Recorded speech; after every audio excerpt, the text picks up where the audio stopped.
जनाब मशहूर शायर निदा फ़ाज़ली साहब का शेर है। हर आदमी में होते हैं 10-20 आदमी, जिसको देखना है वो कई बार देखना। मित्रों नमस्कार। ये शेर यूँ तो ज़िंदगी से जुड़े किसी दूसरे मसले की तरफ इशारा करता है, अलबत्ता फिर भी हिंदुस्तानी फिल्मों के बड़े बड़े अदाकार कमल हासन साहब की बात करना हो, उन्हें कुछ जानना समझना हो तो वो वहाँ भी पूरी तरह से सटीक बैठ जाता है। क्योंकि जैसे जैसे कमल हासन साहब के बारे में जानेंगे, ज़हन में ये ख्याल ठहरता जाएगा कि इस किस्म की शख्सियत होना किसी एक आदमी के वश की बात नहीं है। इसके लिए वाकई में 10-20 आदमियों की काबिलियत लगती है, वरना कोई बिरला ऐसे नहीं होता सदियों में जिस एक के भीतर इतनी चीज़ें मिल जाए। और सच में कमल हासन साहब बिरले ही, कई मायनों में शायद इसलिए वो हिंदुस्तानी सिनेमा के पहले कंप्लीट अभिनेता कहलाते हैं। और ऐसा कहा जाता है तो यूं ही नहीं, इसके सबूत हैं और मिसालें भी। मसलन कमल हासन साहब इकलौते अदाकार हैं जो एक साथ 6 जवानों में फिल्मों करते हैं, और सब जवाने वो खुद जानते हैं, हिंदी, तमिल, तेलुगु, कन्नड़, मलयालम और बांग्ला।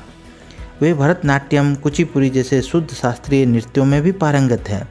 नृत्य मुद्राओं और नृत्य स्वरूपों में नई आजमाइश करने के लिए भी जाने जाते हैं। जब महज 18 साल के थे तब से फिल्मों की कहानी भी लिख रहे हैं। इस हैसियत से तो अब तक उन्होंने जितनी कहानियाँ लिखी हैं वो फिल्मी दुनिया में अमर हो चुकी है। ऐसा कहा जाता है कि उनकी अब तक की 7 फिल्में ऑस्कर के लिए नामांकित हो चुकी हैं, यानी उस अवार्ड के लिए जो फिल्मों की दुनिया में सबसे बड़ा कहा जाता है।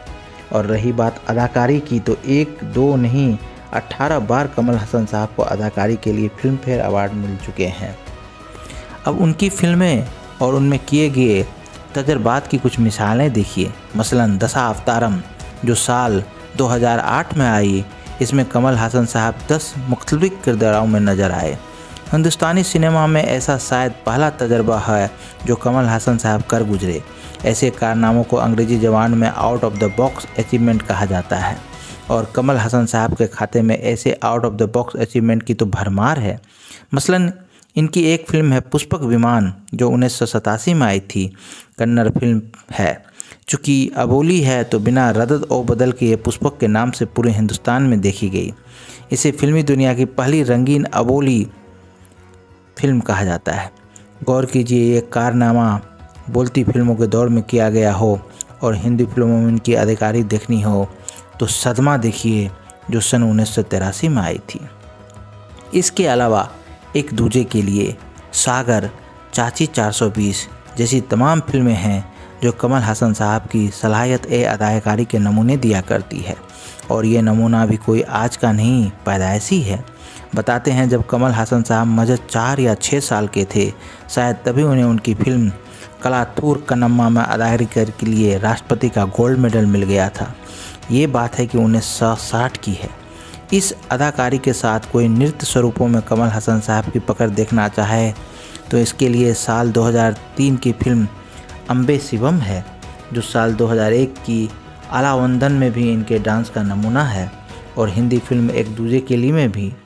इन फिल्मों में इनके डांस के एक ऐसे नमूने दिख जाएंगे कि देखने वाले को क्या, डांस में महारत रखने वाले भी अवाक रह जाए।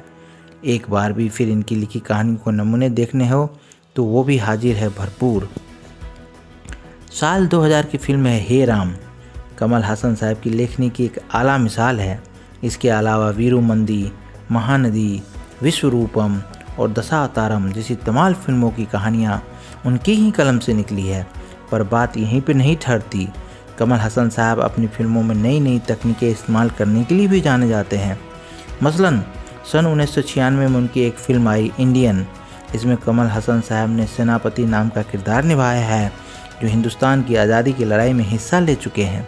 इसमें कमल हासन साहब का चेहरा मोहरा उन्हीं बुजुर्ग की तरह दिखाने के लिए पहली बार प्रोस्थेटिक मेकअप तकनीक का इस्तेमाल किया गया।